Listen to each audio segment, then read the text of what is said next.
शिवपुराण की इस एपिसोड में आप सुनेंगे अध्याय संख्या 18। अध्याय 18 में है बंधन और मोक्ष का विवेचन तथा शिव के भस्म धारण का रहस्य। ऋषि बोले, सर्वज्ञों में श्रेष्ठ सूत जी, बंधन और मोक्ष क्या है? कृपया हम पर कृपा कर हमें बताएं। सूत जी ने कहा, महर्षियों, मैं बंधन और मोक्ष के स्वरूप व उपाय का वर्णन तुम्हारे लिए कर रहा हूँ।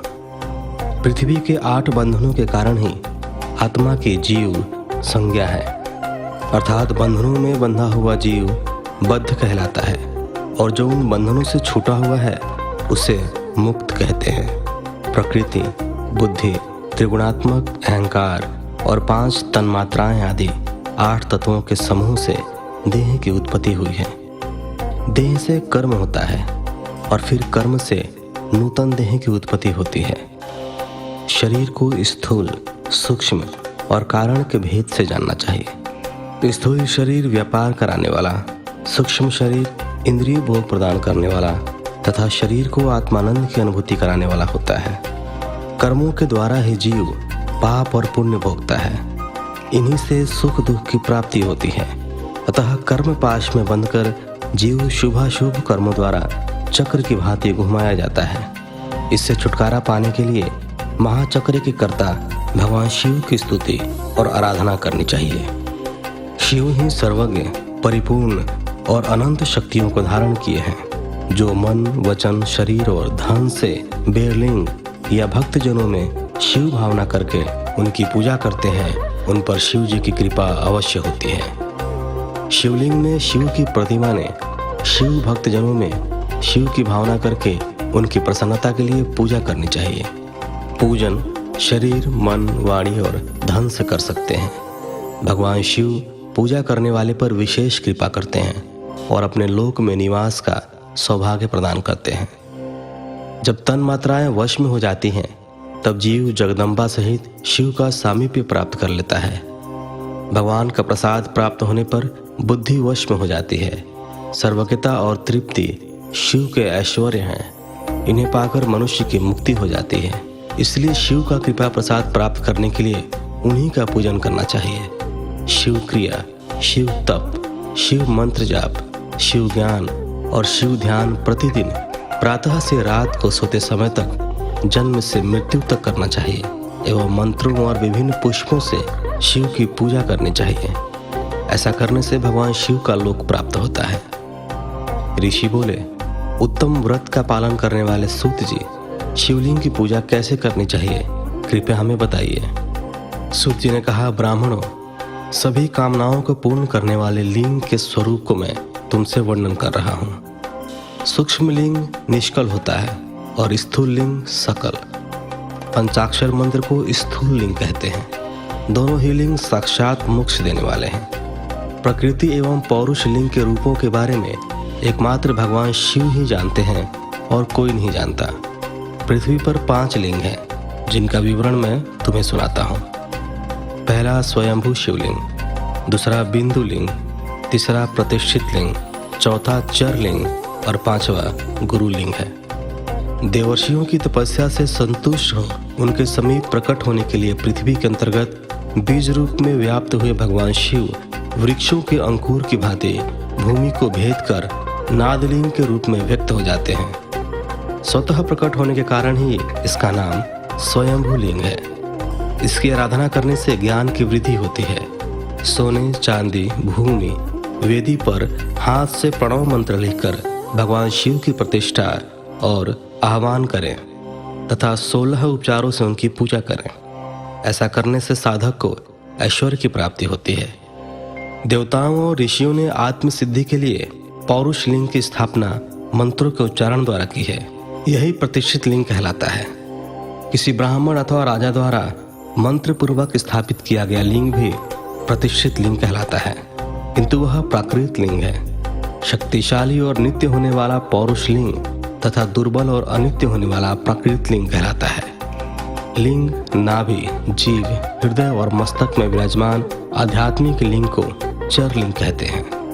पर्वत को पौरुष लिंग और भूतल को विद्वान प्राकृत लिंग मानते हैं। पौरुष लिंग समस्त ऐश्वर्य को प्रदान करने वाला है। प्राकृत लिंग धन प्रदान करने वाला है।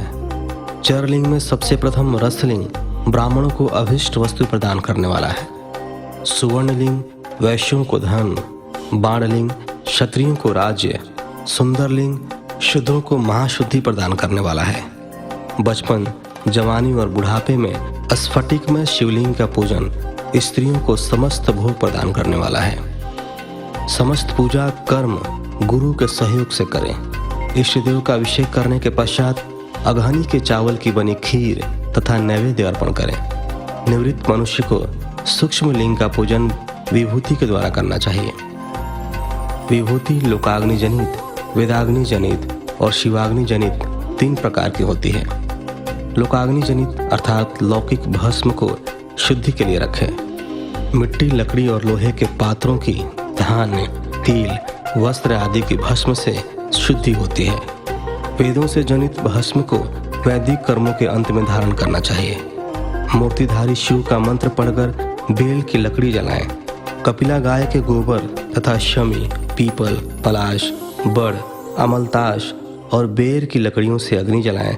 इसे शुद्ध भस्म माना जाता है। भगवान शिव ने अपने गले में विराजमान प्रपंच को जलाकर भस्म रूप से सार तत्व को ग्रहण किया है। उनके सारे अंग विभिन्न वस्तुओं के सार रूप हैं। भगवान शिव ने अपने माथे के तिलक में ब्रह्मा, विष्णु और रुद्र के सार तत्वों को धारण किया है। सजल भस्म को धारण करके शिव जी की पूजा करने से सारा फल मिलता है। शिव मंत्र से भस्म धारण कर श्रेष्ठ आश्रमी होता है। शिव की पूजा अर्चना करने वाले को अपवित्रता और सूतक नहीं लगता। गुरु शिष्य के राजस, तामस और तमोगुण का नाश कर शिव का बोध कराता है। ऐसे गुरु के हाथ से भस्म धारण करनी चाहिए। जन्म और मरण सब भगवान शिव ने ही बनाए हैं। जो इन्हें उनकी सेवा में ही अर्पित कर देता है वह बंधनों से मुक्त हो जाता है। स्थूल, सूक्ष्म और कारण को वश में कर लेने से मोक्ष प्राप्त होता है। जो शिव की पूजा में तत्पर हों, मौन रहें, सत्य तथा गुणों से युक्त हों, क्रिया, जाप, तप करता रहे, उसे दिव्य ऐश्वर्य की प्राप्ति होती है तथा ज्ञान का उदय होता है। शिव भक्त यथायोगिक क्रिया एवं अनुष्ठान करे तथा धन का उपयोग कर शिव स्थान में निवास करे। भगवान शिव के महात्म्य का सभी के सामने प्रचार करे। शिव मंत्र के रहस्य को उनके अलावा कोई नहीं जानता है, इसलिए शिवलिंग का नित्य पूजन करें। 19वां अध्याय पूजा का भेद। 19वें अध्याय में पूजा के भेद के बारे में बताया गया है। ऋषि बोले, हे सूत जी, आप हम पर कृपा करके पार्थिव महेश्वर की महिमा का वर्णन जो आपने वेद व्यास जी से सुना है सुनाइए। सूत जी बोले, हे ऋषियों, मैं भोग और मोक्ष देने वाली पार्थिव पूजा पद्धति का वर्णन कर रहा हूँ। पार्थिव लिंग सभी लिंगों में सर्वश्रेष्ठ है। इसके पूजन से मनोवांछित फलों की प्राप्ति होती है। अनेक देवता, दैत्य, मनुष्य, गंधर्व, सर्प एवं राक्षस शिवलिंग की उपासना से अनेक सिद्धियां प्राप्त कर चुके हैं। जिस प्रकार सतयुग में रत्न का, त्रेता में स्वर्ण का व द्वापर में पारे का महत्व है, उसी प्रकार कलयुग में पार्थिव लिंग अति महत्वपूर्ण है। शिव मूर्ति का पूजन तप से भी अधिक फल प्रदान करता है। जिस प्रकार गंगा नदी सभी नदियों में श्रेष्ठ एवं पवित्र मानी जाती है, उसी प्रकार पार्थिव लिंग सभी लिंगों में सर्वश्रेष्ठ है। जैसे सब व्रतों में शिवरात्रि का व्रत श्रेष्ठ है, सब दैवीय शक्तियों में दैवी शक्ति श्रेष्ठ है, वैसे ही सब लिंगों में पार्थिव लिंग श्रेष्ठ है। पार्थिव लिंग का पूजन धन, वैभव, आयु एवं लक्ष्मी देने वाला तथा संपूर्ण कार्यों को पूर्ण करने वाला है। जो मनुष्य भगवान शिव का पार्थिव लिंग बनाकर प्रतिदिन पूजा करता है, वह शिव पद एवं शिवलोक को प्राप्त करता है। निष्काम भाव से पूजन करने वाले को मुक्ति मिल जाती है। जो ब्राह्मण कुल में जन्म लेकर भी पूजन नहीं करता, वह घोर नरक को प्राप्त करता है। 20वां अध्याय। 20वें अध्याय में पार्थिव लिंग पूजन की विधि बताई गई है। पार्थिव लिंग की श्रेष्ठता तथा महिमा का वर्णन करते हुए सूत जी ने कहा, हे श्रेष्ठ महर्षियों, वैदिक कर्मों के प्रति श्रद्धा भक्ति रखने वाले मनुष्यों के लिए पार्थिव लिंग पूजा पद्धति ही परम उपयोगी एवं श्रेष्ठ है तथा भोग एवं मोक्ष प्रदान करने वाली है। सर्वप्रथम सूत्रों की विधि से स्नान करें। सांध्योपासना के उपरांत ब्रह्म यज्ञ करें।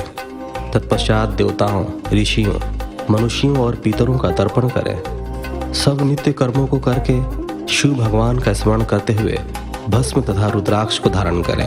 फिर पूर्ण भक्ति भावना से पार्थिव लिंग की पूजा अर्चना करें। ऐसा करने से संपूर्ण मनोवांछित फलों की प्राप्ति होती है। किसी नदी या तालाब के किनारे, पर्वत पर या जंगल में या शिवालय में अथवा अन्य किसी पवित्र स्थान पर पार्थिव पूजन करना चाहिए। पवित्र स्थान के मिट्टी से शिवलिंग का निर्माण करना चाहिए। ब्राह्मण श्वेत मिट्टी से, क्षत्रिय लाल मिट्टी से, वैश्य पीली मिट्टी से एवं शूद्र काली मिट्टी से शिवलिंग का निर्माण करें।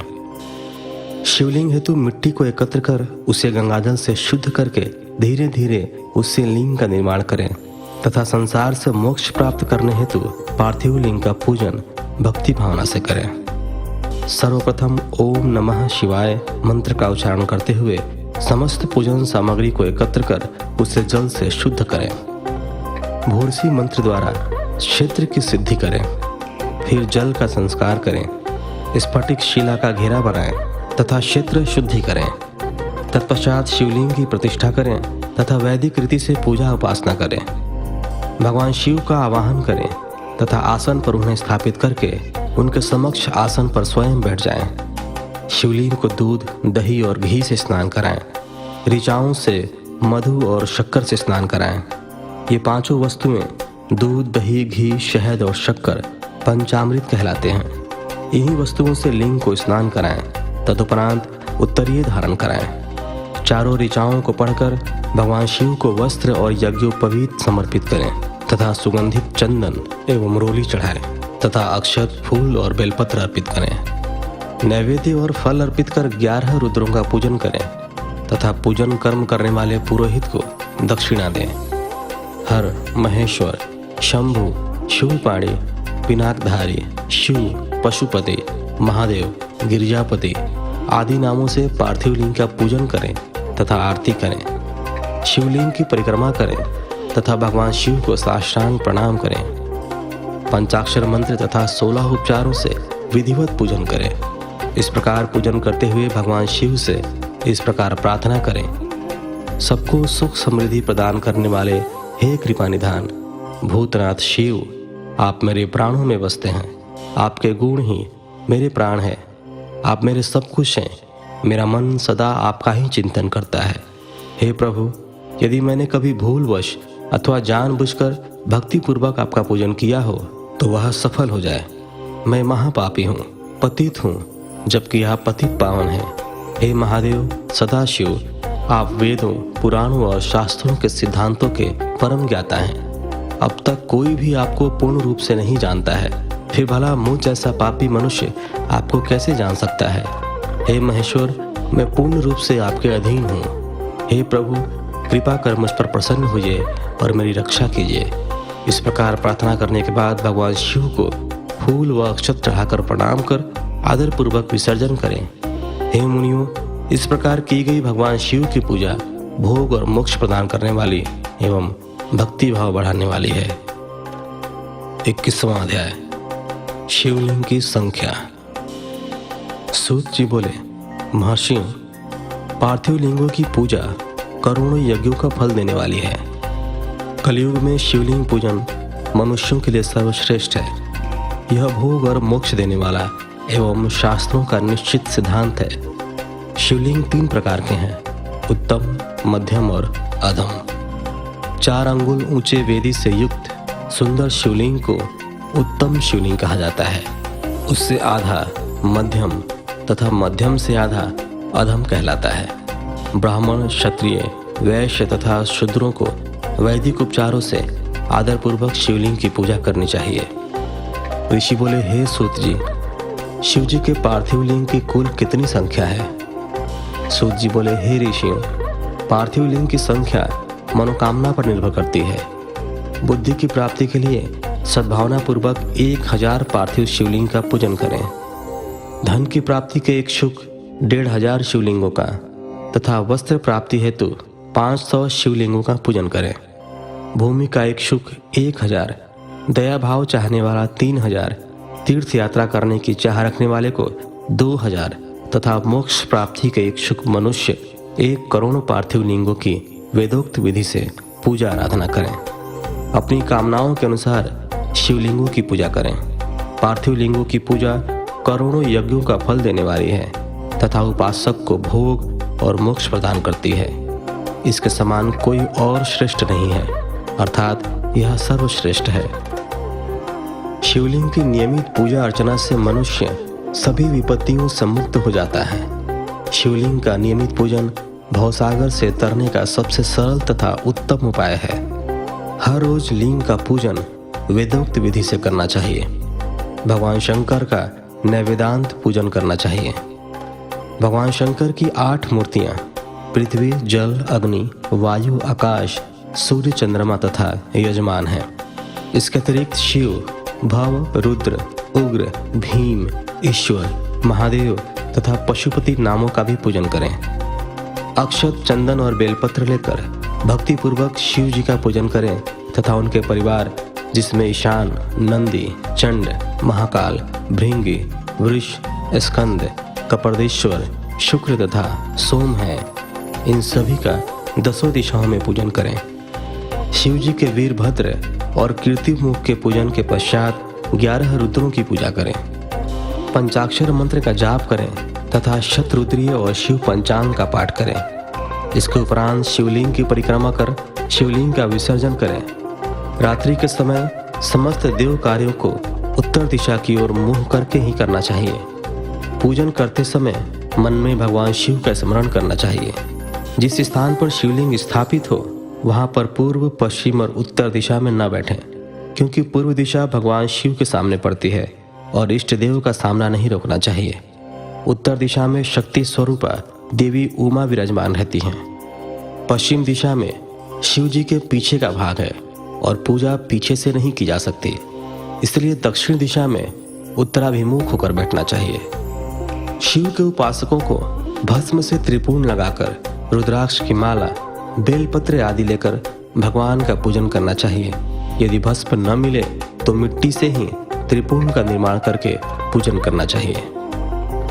22वें अध्याय में शिव नैवेद्य और बिल्वपत्र के महात्म्य के बारे में बताया गया है।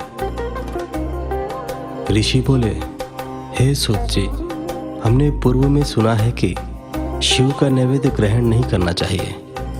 इस संबंध में शास्त्र क्या कहते हैं, इसके बारे में बताइए तथा बिल्व के महात्म्य को भी स्पष्ट कीजिए। सूत जी ने कहा, हे मुनियों, आप सभी शिव व्रत का पालन करने वाले हैं, इसलिए मैं आपको प्रसन्नतापूर्वक सारी बातें बता रहा हूँ। आप ध्यानपूर्वक सुने। भगवान शिव के भक्त को जो उत्तम व्रत का पालन करता है तथा बाहर भीतर से पवित्र व शुद्ध है, अर्थात निष्काम भावना से भगवान शंकर की पूजा अर्चना करता है, शिव नैवेद्य का अवश्य भक्षण करना चाहिए, क्योंकि नैवेद्य को देख लेने से ही सारे पाप दूर हो जाते हैं। उसको ग्रहण करने से बहुत से पुण्यों का फल मिलता है। नैवेद्य को खाने से हजारों और अरबों यज्ञों का पुण्य अंदर आ जाता है। जिसके घर में शिव जी के नैवेद्य का प्रचार होता है, उसका घर तो पवित्र है ही, बल्कि वह साथ के अन्य घरों को भी पवित्र कर देता है। इसलिए सिर झुकाकर प्रसन्नतापूर्वक एवं भक्ति भावना से इसे ग्रहण करें और इसे खा लें। जो मनुष्य इसे ग्रहण करने या लेने में विलंब करता है, वह पाप का भागी होता है। शिव की दीक्षा से युक्त शिव भक्त के लिए नैवेद्य महाप्रसाद है। जो मनुष्य भगवान शिव के अलावा अन्य देवताओं की दीक्षा भी धारण किए हैं, उनके संबंध में ध्यानपूर्वक सुनिए। ब्राह्मणों, जहाँ से शालग्राम शिला की उत्पत्ति होती है, वहाँ उत्पन्न लिंग में, रस लिंग में, पाषाण, रजत तथा स्वर्ण से निर्मित लिंग में, देवताओं तथा सिद्धों द्वारा प्रतिष्ठित लिंग में, केसर लिंग, स्फटिक लिंग, रत्न निर्मित लिंग तथा समस्त ज्योतिर्लिंगों में विराजमान भगवान शिव के नैवेद्य को ग्रहण करना चंद्रायण व्रत के समान पुण्यदायक है। शिव नैवेद्य भक्षण करने एवं उसे सिर पर धारण करने से ब्रह्म हत्या के पाप से भी छुटकारा मिल जाता है और मनुष्य पवित्र हो जाता है। परंतु जहाँ चंडालों का अधिकार हो, वहाँ का महाप्रसाद भक्तिपूर्वक भक्षण नहीं करना चाहिए। बाणलिंग, लौह निर्मित लिंग, सिद्धलिंग, उपासना से प्राप्त अर्थात सिद्धों द्वारा स्थापित लिंग, स्वयंभू लिंग एवं मूर्तियों का जहाँ पर चंड का अधिकार नहीं है, जो मनुष्य भक्तिपूर्वक स्नान कराकर उस जल का 3 बार आचमन करता है, उसके सभी कायिक, वाचिक और मानसिक पाप नष्ट हो जाते हैं। जो वस्तु भगवान शिव को अर्पित की जाती है वह अत्यंत पवित्र मानी जाती है। हे ऋषियों, बिल्व अर्थात बेल का वृक्ष महादेव का रूप है। देवताओं द्वारा इसकी स्तुति की गई है। तीनों लोकों में स्थित सभी तीर्थ बिल्व में ही निवास करते हैं, क्योंकि इसकी जड़ में लिंग रूपी महादेव जी का वास होता है। जो इसकी पूजा करता है वह निश्चय ही शिव पद प्राप्त करता है। जो मनुष्य बिल्व की जड़ के पास अपने मस्तक को जल से सींचता है, उसे संपूर्ण तीर्थ स्थलों पर स्नान का फल प्राप्त होता है। बिल्व की जड़ों को पूरा पानी से भरा देखकर भगवान शिव संतुष्ट एवं प्रसन्न होते हैं। जो मनुष्य बिल्व की जड़ों अर्थात मूल भाग का गंध, पुष्प इत्यादि से पूजन करता है, वह सीधा शिवलोक जाता है। उसे संतान और सुख की प्राप्ति होती है। भक्तिपूर्वक पवित्र मन से बिल्व की जड़ में दीपक जलाने वाला मनुष्य सब पापों से छूट जाता है। इस वृक्ष के नीचे जो मनुष्य एक शिवभक्त ब्राह्मण को भोजन कराता है, उसे 1 करोड़ ब्राह्मणों को भोजन कराने का फल मिलता है। इस वृक्ष के नीचे दूध, घी में पके अन्न का दान देने से दरिद्रता दूर हो जाती है। हे ऋषियों, प्रवृत्ति और निवृत्ति के 2 मार्ग हैं। प्रवृत्ति के मार्ग में पूजा पाठ करने से मनोरथ पूर्ण हो जाते हैं। यह संपूर्ण अभिष्ट फल प्रदान करता है। किसी सुपात्र गुरु द्वारा विधि विधान से पूजन कराएं। अभिषेक के बाद अगहनी चावल से बना नैवेद्य अर्पण करें। पूजा के अंत में शिवलिंग को संपुट में विराजमान कर घर में शुद्ध स्थान पर रखते हैं। निवृत्ति मार्गी उपासकों को हाथ में ही पूजन करना चाहिए। भिक्षा में प्राप्त भोजन को ही नैवेद्य के रूप में अर्पित करें। निवृत्ति पुरुषों के लिए सूक्ष्म लिंग ही श्रेष्ठ है। विभूति से पूजन करें तथा विभूति को ही निवेदित करें। पूजा करने के उपरांत लिंग को मस्तक पर धारण करें। 23वां अध्याय, शिव नाम की महिमा। ऋषि बोले, हे व्यास शिष्य सूत जी, आपको नमस्कार है। हम पर कृपा कर हमें परम उत्तम रुद्राक्ष तथा शिव नाम की महिमा का महात्म्य सुनाइए। सूत जी बोले, हे ऋषियों, आपने बहुत ही उत्तम तथा समस्त लोगों के हित की बात पूछी है। भगवान शिव की उपासना करने वाले मनुष्य धन्य हैं। उनका मनुष्य होना सफल हो गया, साथ ही शिव भक्ति से उनके कुल का उद्धार हो गया है। जो मनुष्य अपने मुख से सदा शिव और शिव नामों का उच्चारण करते हैं, पाप उनका स्पर्श भी नहीं कर पाता है। भस्म, रुद्राक्ष और शिव नाम त्रिवेणी के समान महापुण्यमय हैं। इन तीनों के निवास और दर्शन मात्र से ही त्रिवेणी के स्नान का फल प्राप्त हो जाता है। इनका निवास जिसके शरीर में होता है, उसके दर्शन से ही सभी पापों का विनाश हो जाता है। भगवान शिव का नाम गंगा है। विभूति यानी कि भस्म यमुना मानी गई है तथा रुद्राक्ष को सरस्वती कहा गया है। इनकी संयुक्त त्रिवेणी समस्त पापों का नाश करने वाली है। हे श्रेष्ठ ब्राह्मणों, इनकी महिमा सिर्फ भगवान महेश्वर ही जानते हैं। यह शिव नाम का महात्म्य समस्त पापों को हर लेने वाला है। शिव नाम अग्नि है और महापाप पर्वत है। इस अग्नि से पाप रूपी पर्वत जल जाते हैं। शिव नाम को जपने मात्र से ही पाप मूल नष्ट हो जाते हैं। जो मनुष्य इस पृथ्वीलोक में भगवान शिव के जाप में लगा हुआ रहता है, वह विद्वान, पुण्यात्मा और वेदों का ज्ञाता है। उसके द्वारा किए गए धर्म कर्म फल देने वाले हैं। जो भी मनुष्य शिव नाम रूपी नौका पाकर भवसागर को तर जाते हैं, उनके भव रूपी पाप निसंदेह ही नष्ट हो जाते हैं। जो पाप रूपी दावानल से पीड़ित हैं, उन्हें शिव नाम रूपी अमृत का पान करना चाहिए। हे मुनीश्वरों, जिसने अनेक जन्मों तक तपस्या की है, उसे ही पापों का नाश करने वाली शिव भक्ति प्राप्त होती है। जिस मनुष्य के मन में कभी न खंडित होने वाले शिव भक्ति प्रकट हुई है उसे ही मोक्ष मिलता है। जो अनेक पाप करके भी भगवान शिव के नाम जप में आदरपूर्वक लग गया है वह समस्त पापों से मुक्त हो जाता है, इसमें जरा भी संशय नहीं है। जिस प्रकार जंगल में दावानल से दग्ध हुए वृक्ष भस्म हो जाते हैं, उसी प्रकार शिव नाम रूपी दावानल से दग्ध होकर उसके सारे पाप भस्म हो जाते हैं। जिसके भस्म लगाने से अंग पवित्र हो गए हैं और जो आदर सहित शिव नाम जपता है वह इस अथाह भवसागर से पार हो जाता है। संपूर्ण वेदों का अवलोकन करके महर्षियों ने शिव नाम को संसार सागर को पार करने का उपाय बताया है। भगवान शंकर के एक नाम में भी पाप को समाप्त करने की इतनी शक्ति है कि उतने पातक कभी कोई मनुष्य कर ही नहीं सकता। पूर्व काल में इंद्रद्युम्न नाम का एक महापापी राजा हुआ था और एक ब्राह्मण युवती जो बहुत पाप कर चुकी थी, शिव नाम के प्रभाव से दोनों उत्तम गति को प्राप्त हुए। हे द्विजों, इस प्रकार मैंने तुमसे शिव नाम की महिमा का वर्णन किया है। 24वां अध्याय, भस्म धारण की महिमा। सूत जी ने कहा, हे ऋषियों, अब मैं तुम्हारे लिए समस्त वस्तुओं को पावन करने वाले भस्म का महात्म्य सुनाता हूँ। भस्म दो प्रकार की होती हैं, एक महाभस्म और दूसरी स्वल्प भस्म। महाभस्म के भी अनेक भेद हैं। यह 3 प्रकार की होती है, श्रोता, स्मार्त और लौकिक। श्रोता और स्मार्त भस्म केवल ब्राह्मणों के ही उपयोग में आने योग्य हैं। लौकिक भस्म का उपयोग सभी मनुष्यजन कर सकते हैं। ब्राह्मणों को वैदिक मंत्रों का जाप करते हुए भस्म धारण करनी चाहिए तथा अन्य मनुष्य बिना मंत्रों के भस्म धारण कर सकते हैं। उपलों से सिद्ध की हुई भस्म आग्नेय भस्म कहलाती है। यह त्रिपुण का द्रव्य है।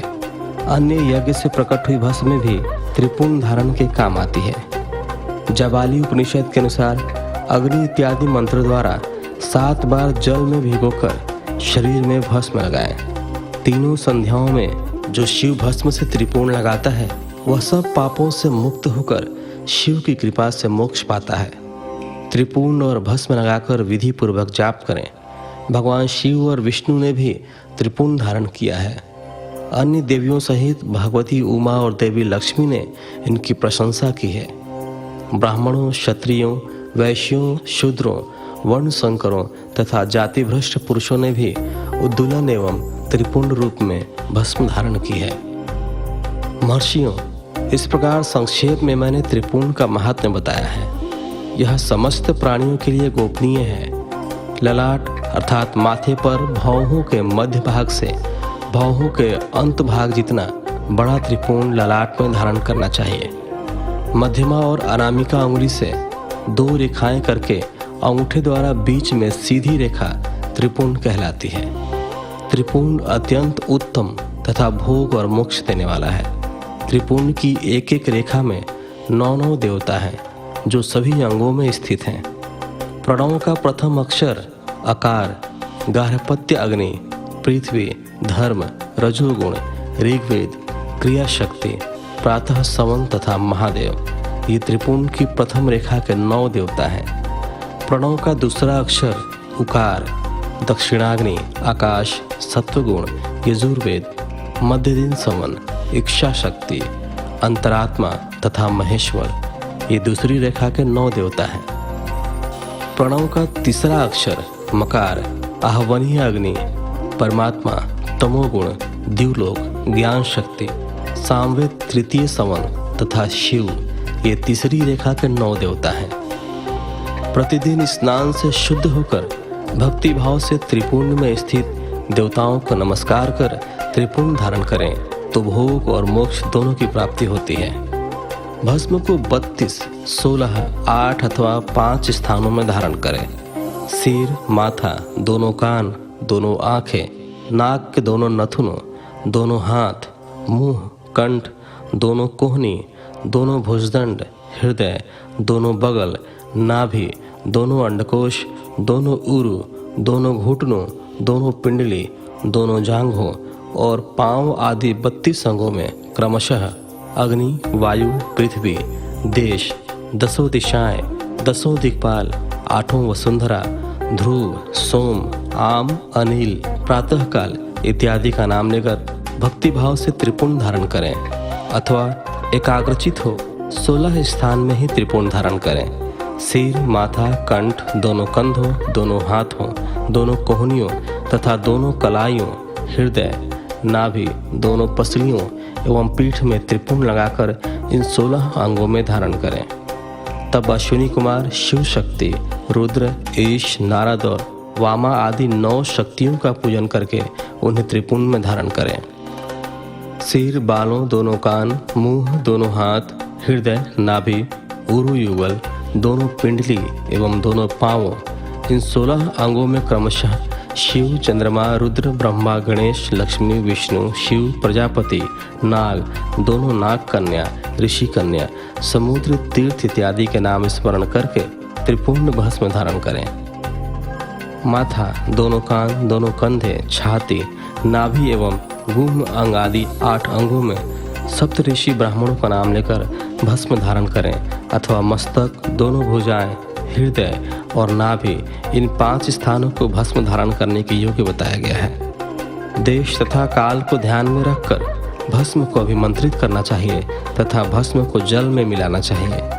त्रिनेत्रधारी, सभी गुणों के आधार तथा सभी देवताओं के जनक और ब्रह्मा एवं रुद्र की उत्पत्ति करने वाले परब्रह्म परमात्मा शिव का ध्यान करते हुए ओम नमः शिवाय मंत्र को बोलते हुए माथे एवं अंगों पर त्रिपुंड धारण करें। 25वां अध्याय, रुद्राक्ष महात्म्य। सूत जी कहते हैं, महाज्ञानी शिव स्वरूप शौनक, भगवान शंकर के प्रिय रुद्राक्ष का महात्म्य मैं तुम्हें सुना रहा हूँ। यह रुद्राक्ष परम पावन है। इसके दर्शन, स्पर्श एवं जप करने से समस्त पाप नष्ट हो जाते हैं। इसकी महिमा तो स्वयं सदाशिव ने संपूर्ण लोगों के कल्याण के लिए देवी पार्वती को सुनाई है। भगवान शिव बोले, हे देवी, तुम्हारे प्रेमवश भक्तों के हित की कामना से रुद्राक्ष की महिमा का वर्णन कर रहा हूँ। पूर्व काल में मैंने मन को संयम में रखकर हजारों दिव्य वर्षों तक घोर तपस्या की। एक दिन अचानक मेरा मन शुद्ध हो उठा और मैं सोचने लगा कि मैं संपूर्ण लोगों का उपकार करने वाला स्वतंत्र परमेश्वर हूँ। अतः मैंने लीलावश अपने दोनों नेत्र खोल दिए। नेत्र खुलते ही मेरे नेत्रों से जल की झड़ी लग गई। उसी से गौड़ देश से लेकर मथुरा, अयोध्या, काशी, लंका, मलयाचल पर्वत आदि स्थानों में रुद्राक्षों के पेड़ उत्पन्न हो गए। तभी से इनका महात्म्य बढ़ गया और वेदों में भी इनकी महिमा का वर्णन किया गया है। इसलिए रुद्राक्ष की माला समस्त पापों का नाश कर भक्ति मुक्ति देने वाली है। ब्राह्मण, वैश्य, क्षत्रिय और शूद्र जातियों में जन्मे शिव भक्त सफेद, लाल, पीले या काले रुद्राक्ष धारण करें। मनुष्यों को जाति अनुसार ही रुद्राक्ष धारण करना चाहिए। आंवले के फल के बराबर रुद्राक्ष को श्रेष्ठ माना जाता है। बेर के फल के बराबर को मध्यम श्रेणी का और चने के आकार के रुद्राक्ष को निम्न श्रेणी का माना जाता है। हे देवी, बेर के समान रुद्राक्ष छोटा होने पर भी लोक में उत्तम फल देने वाला तथा सुख सौभाग्य की वृद्धि करने वाला होता है। जो रुद्राक्ष आंवले के बराबर है वह सभी अनिष्टों का विनाश करने वाला तथा सभी मनोरथों को पूर्ण करने वाला होता है।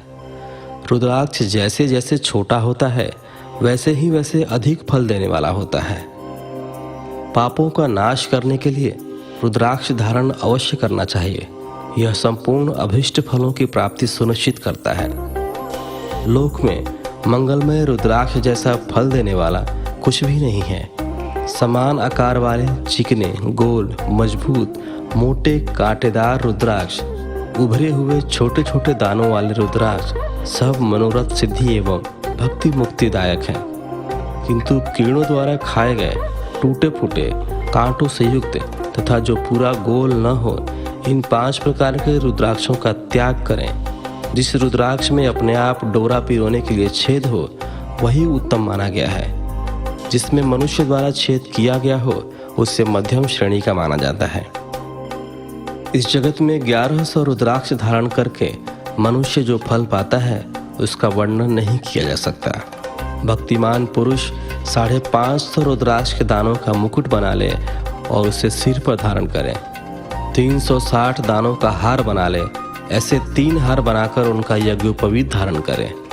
महर्षियों, सिर पर ईशान मंत्र से, कान में तत्पुरुष मंत्र से रुद्राक्ष धारण करना चाहिए। गले में रुद्राक्ष, मस्तक पर त्रिपुंडधारी रुद्राक्ष पहने ओम नमः शिवाय मंत्र का जाप करने वाला मनुष्य यमपुर को नहीं जाता। रुद्राक्ष माला पर मंत्र जपने का करोड़ गुना फल मिलता है। 3 मुख वाला रुद्राक्ष साधन सिद्ध करता है एवं विद्याओं में निपुण बनाता है। 4 मुख वाला रुद्राक्ष ब्रह्म स्वरूप है। इसके दर्शन एवं पूजन से नर हत्या का पाप छूट जाता है। यह धर्म, अर्थ, काम, मोक्ष आदि 4 पुरुषार्थों का फल देता है। 5 मुख वाले रुद्राक्ष को कालाग्नि अर्थात पंचमुखी कहा जाता है। यह सर्व कामनाएं पूर्ण कर मोक्ष प्रदान करता है। अभोग्य स्त्रियों को भोगने के पाप तथा भक्षण के पापों से मुक्त हो जाता है। 6 मुखी रुद्राक्ष कार्तिकेय का स्वरूप है। इसको सीधी बाह में पहनने से ब्रह्म हत्या के दोष से मुक्ति मिलती है। सप्तमुखी रुद्राक्ष धारण करने से धन की प्राप्ति होती है। 8 मुखों वाला रुद्राक्ष भैरव का स्वरूप है। इसे धारण करने से लंबी आयु प्राप्त होती है और मरने पर शिव पद प्राप्त होता है। 9 मुखों वाला रुद्राक्ष भैरव तथा कपिल मुनि का स्वरूप माना जाता है और भगवती दुर्गा उसकी अधिष्ठात्री देवी मानी जाती हैं। इसे बाएं हाथ में धारण करने से समस्त वैभवों की प्राप्ति होती है। 10 मुख वाला रुद्राक्ष साक्षात भगवान विष्णु का रूप है। इसे धारण करने से सभी मनोरथ पूर्ण हो जाते हैं। 11 मुख वाला रुद्राक्ष रुद्र रूप है। इसको धारण करने से मनुष्य को सब स्थानों पर विजय मिलती है। 12 मुख वाले रुद्राक्ष को बालों में धारण करने से मस्तक पर 11 सूर्यों के समान तेज प्राप्त होता है। 13 मुख वाला रुद्राक्ष विश्व देवों का स्वरूप है। इसे धारण करने से सौभाग्य और मंगल का लाभ मिलता है। 14 मुख वाला रुद्राक्ष साक्षात शिव स्वरूप है। इसे भक्तिपूर्वक मस्तक पर धारण करने से समस्त पापों का नाश हो जाता है। इस प्रकार मुखों के भेद से रुद्राक्ष के 14 भेद बताए गए हैं। हे पार्वती जी, अब मैं तुम्हें रुद्राक्ष धारण करने के मंत्र सुनाता हूँ। पहला मंत्र ओम ह्रीं नमः, दूसरा ओम नमः, तीसरा क्लीं नमः, चौथा ओम ह्रीं नमः, पांचवा ओम ह्रीं नमः, छठा ओम ह्रीं हूं नमः, सातवां ओम हूं नमः, आठवां ओम हूं नमः, नौवां ओम हूं नमः, 10वां ओम ह्रीं हूं नमः, 11वां ओम ह्रीं हूं नमः, 12वां ओम हूं नमः, 13वां ओम क्रौम शौरो नमः तथा 14वां ओम ह्रीं नमः। इन 14 मंत्रों द्वारा क्रमशः 1 से लेकर 14 मुख वाले रुद्राक्ष को धारण करने का विधान है। साधक को नींद और आलस्य का त्याग कर श्रद्धा भक्ति से मंत्रों द्वारा रुद्राक्ष धारण करना चाहिए। रुद्राक्ष की माला धारण करने वाले मनुष्य को देखकर भूत, प्रेत, पिशाच, डाकिनी, शाकिनी दूर भाग जाते हैं। रुद्राक्षधारी पुरुष को देखकर स्वयं मैं, भगवान विष्णु, देवी दुर्गा, गणेश, सूर्य तथा अन्य देवता भी प्रसन्न हो जाते हैं। इसलिए धर्म की वृद्धि के लिए भक्तिपूर्वक मंत्रों द्वारा विधिवत रुद्राक्ष धारण करना चाहिए। मुनीश्वर, भगवान शिव ने देवी पार्वती से जो कुछ कहा था वह मैंने आपको कह सुनाया है। मैंने आपके समक्ष विदेश्वर संहिता का वर्णन किया है। यह संहिता संपूर्ण सिद्धियों को देने वाली तथा भगवान शिव की आज्ञा से मोक्ष प्रदान करने वाली है। जो मनुष्य इसे नित्य पढ़ते अथवा सुनते हैं वे पुत्र पौत्र आदि के साथ सुख भोग कर सुखमय जीवन व्यतीत करके अंत में शिव रूप होकर मुक्त हो जाते हैं। इसी के साथ विदेश्वर संहिता संपूर्ण हुआ। अगले एपिसोड में आप सुनेंगे श्री रुद्र संहिता का प्रथम खंड।